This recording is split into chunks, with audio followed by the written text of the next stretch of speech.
Please, Nigerians, warn Buhari that is going beyond his boundary. That the law said his tenure is once, not twice. If not, he will not see the election. No.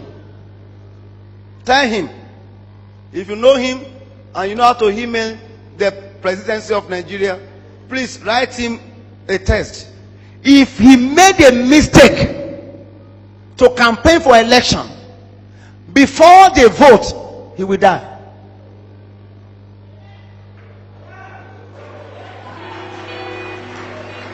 And I'm saying the truth. And I'm saying the truth. I'm saying the truth.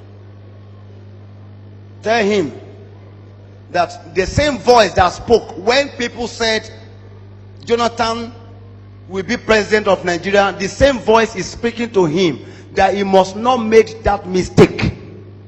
Let him eat whatever he wants to eat inside sugar that he is now, and leave the sugar jelly. If not, he will die. Oh.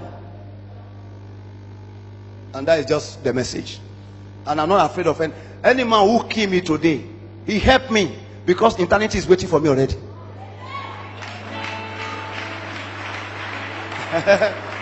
And if you kill me today, many Samuel will rise tomorrow.